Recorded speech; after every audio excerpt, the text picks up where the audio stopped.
मैं तरुण, एक crime reporter, हमेशा नई और दिलचस्प कहानियों की तलाश में रहता था। एक रात मैं अपनी गाड़ी से एक सुनसान रास्ते से गुजर रहा था।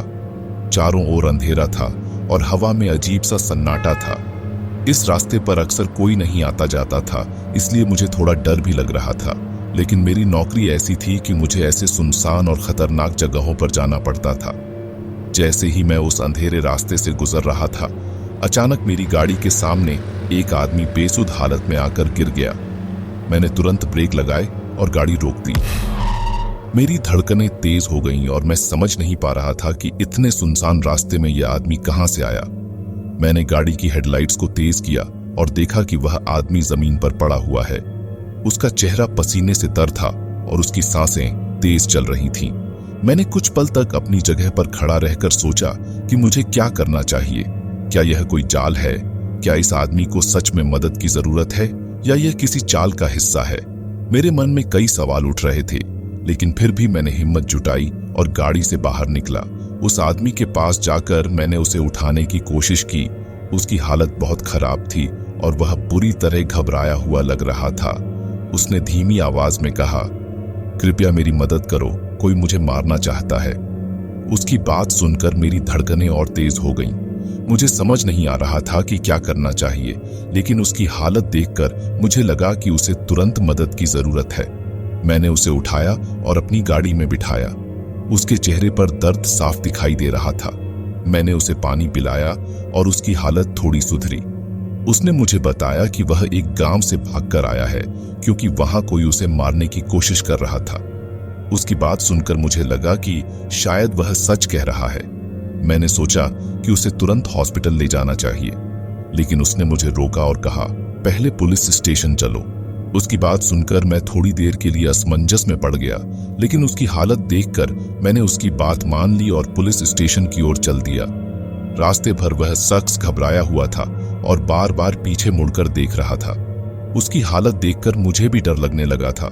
वह बार बार कह रहा था कि कोई उसे जान से मारना चाहता है। उसकी आंखों में डर साफ झलक रहा था। मैंने उससे उसका नाम पूछा, लेकिन उसने कोई जवाब नहीं दिया, बस चुपचाप बैठा रहा। थोड़ी देर बाद उसने मुझे खुद बताया कि उसका नाम वेदांत है और वह एक गांव में रहता था। वहां एक दिन उसने कुछ ऐसा देखा जो नहीं देखना चाहिए था। उसने कहा कि वह यह सब देखकर वहां से भाग गया और अब वे लोग उसे मारना चाहते हैं क्योंकि उसने उनकी सच्चाई देख ली थी।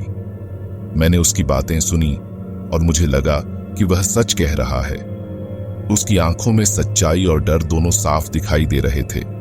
मैंने उससे और सवाल पूछने की कोशिश की, लेकिन उसकी हालत देखकर मैंने उसे ज्यादा परेशान नहीं किया। मैंने उसकी बातों पर भरोसा करने का फैसला किया और उसे पुलिस स्टेशन ले जाने का निर्णय लिया। हम पुलिस स्टेशन के करीब पहुंच रहे थे कि उसने अचानक मुझसे कहा, हॉस्पिटल जाना जरूरी है, मेरे पास बहुत कम समय है। उसकी बात सुनकर मैंने सोचा कि शायद उसकी हालत बहुत गंभीर है और उसे तुरंत मेडिकल मदद की जरूरत है। मैंने पुलिस स्टेशन के बजाय हॉस्पिटल की ओर गाड़ी मोड़ दी। रास्ते भर वेदांत बार बार पीछे मुड़कर देख रहा था, जैसे कोई उसका पीछा कर रहा हो। उसकी बेचैनी देखकर मुझे उसकी हालत की गंभीरता का एहसास हुआ। मैंने उसकी हालत को देखते हुए हॉस्पिटल जाने की गति तेज कर दी। उसने मुझे बताया कि वह एक छोटे से गांव का रहने वाला है और वहां एक साधारण किसान था। उसने कहा कि उस रात उसने कुछ ऐसा देखा जो नहीं देखना चाहिए था और इसी कारण से अब उसकी जान खतरे में है। वेदांत ने मुझे बताया कि गांव के बाहरी इलाके में एक सुनसान जगह पर कुछ संदिग्ध गतिविधियां देखी थीं। कुछ लोग वहां कुछ ऐसा कर रहे थे जो बेहद गुप्त था। उसने सोचा कि यह कोई बड़ी साजिश हो सकती है और उसने इस बारे में किसी को नहीं बताया, लेकिन वे लोग उसे देख चुके थे और अब वे उसे मारना चाहते थे ताकि उनकी सच्चाई सामने न आ सके।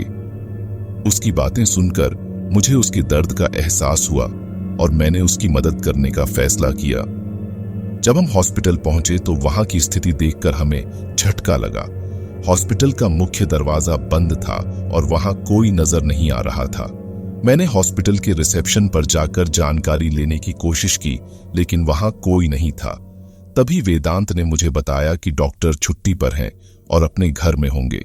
उसने डॉक्टर के घर का पता बताया और जोर देकर कहा कि हमें वहां जाना चाहिए। मैंने थोड़ी देर के लिए सोचा, लेकिन उसकी हालत और उसकी जिद को देखते हुए मैंने उसकी बात मान ली। हमने तुरंत गाड़ी में बैठकर डॉक्टर के घर की ओर रुख किया। रास्ते में वेदांत ने मुझे डॉक्टर के बारे में बताया कि वह बहुत अच्छे और अनुभवी डॉक्टर हैं और उन्होंने कई बार उसकी मदद की है। उसने कहा कि डॉक्टर उसकी स्थिति को अच्छी तरह समझेंगे और उसकी मदद करेंगे। उसकी बातों से मुझे थोड़ी तसल्ली मिली और मैंने गाड़ी की स्पीड और बढ़ा दी। डॉक्टर के घर पहुंचते ही मुझे थोड़ी राहत की सांस मिली। डॉक्टर का घर एक बड़े से बगीचे के बीचों बीच स्थित था और वहां की शांति देखकर मुझे अच्छा लगा। वेदांत ने मुझे बताया कि डॉक्टर घर पर ही होंगे और हमें अंदर चलना चाहिए। हम गाड़ी से उतरे और डॉक्टर के दरवाजे की ओर बढ़े। मैंने दरवाजे पर दस्तक दी और थोड़ी देर बाद दरवाजा खुला। दरवाजा खोलने वाला व्यक्ति कोई और नहीं बल्कि वही डॉक्टर थे। उन्होंने मुझे देखकर मुस्कुराया और कहा, अरे तरुण, तुम यहां इस समय। उनकी मुस्कान ने मेरी सारी चिंता मिटा दी।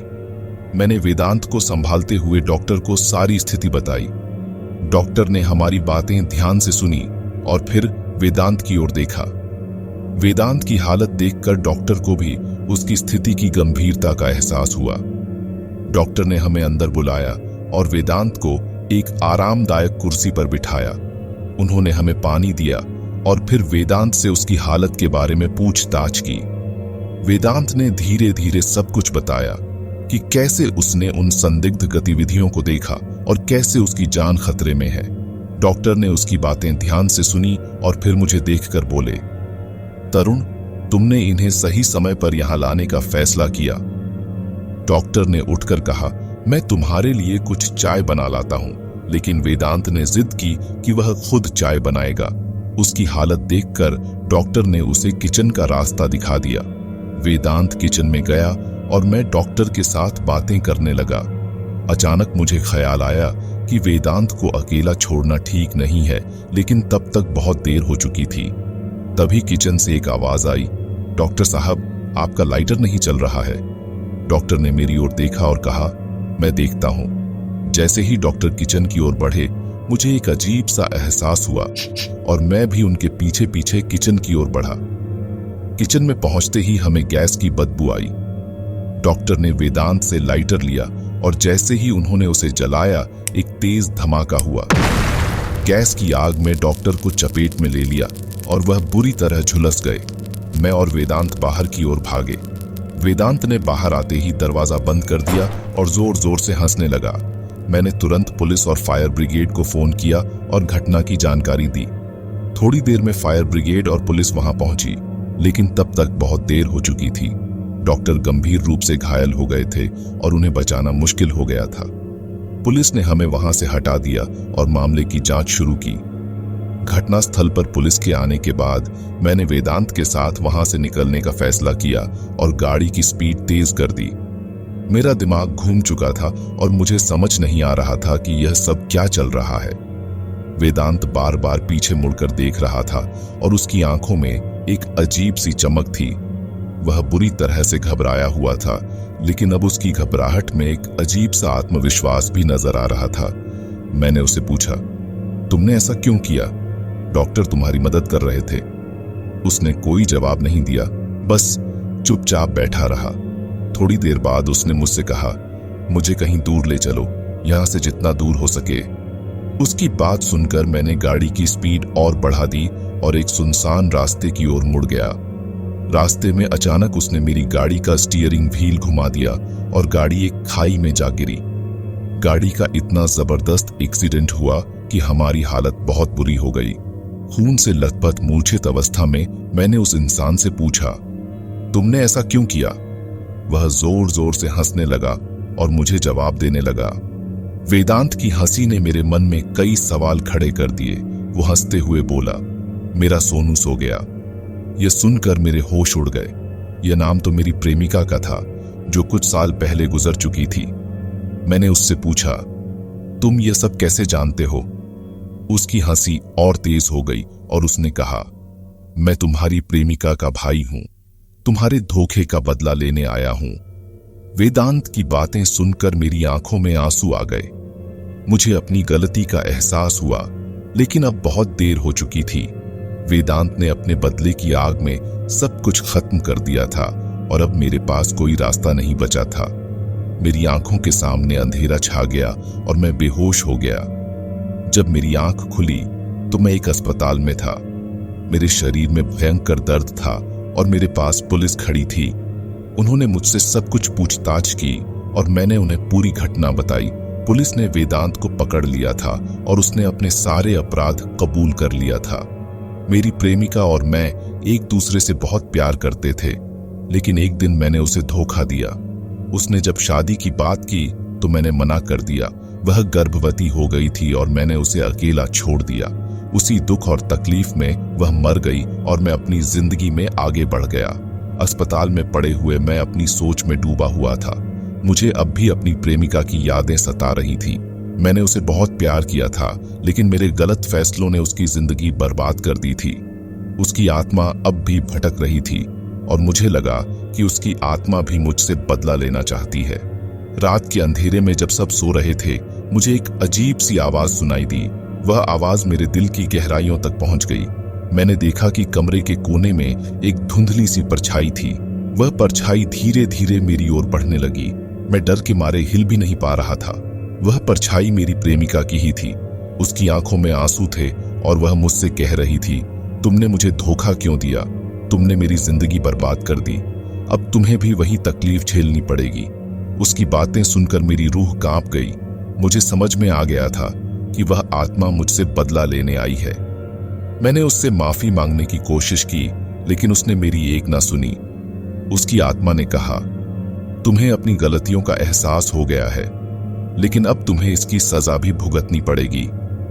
अचानक कमरे में एक तेज हवा चली और आत्मा गायब हो गई। मेरी हालत और खराब हो गई थी। सांसों की रफ्तार भी बढ़ने लगी थी और मेरे मन में डर और पछतावा भरा हुआ था। मैं अपनी प्रेमिका की आत्मा से माफी मांगता रहा, लेकिन मुझे अब भी लगता था कि उसकी आत्मा को शांति नहीं मिली है। उसकी आत्मा अब भी भटक रही है और मुझे अपनी गलतियों का एहसास कराती रहती है। यह थी मेरी जिंदगी का एक ऐसा हादसा जिसने मेरी जिंदगी बदल दी और मुझे अपनी गलती का एहसास कराया। दोस्तों, हमें हमेशा अपने कर्मों का हिसाब रखना चाहिए, क्योंकि हम जो बोते हैं वही काटते हैं। दोस्तों, यह कहानी हमारे एक सब्सक्राइबर राजेश द्वारा भेजी गई है। अगर आप भी ऐसी ही कोई सच्ची घटना हमारे साथ शेयर करना चाहते हैं तो अपनी कहानी और नाम हमें डिस्क्रिप्शन में दिए कॉन्टैक्ट नंबर पर भेज सकते हैं। हमें आपकी कहानी को हमारे चैनल पर सभी को सुनाने में खुशी होगी। तो मिलता हूं एक नई कहानी के साथ। नमस्कार।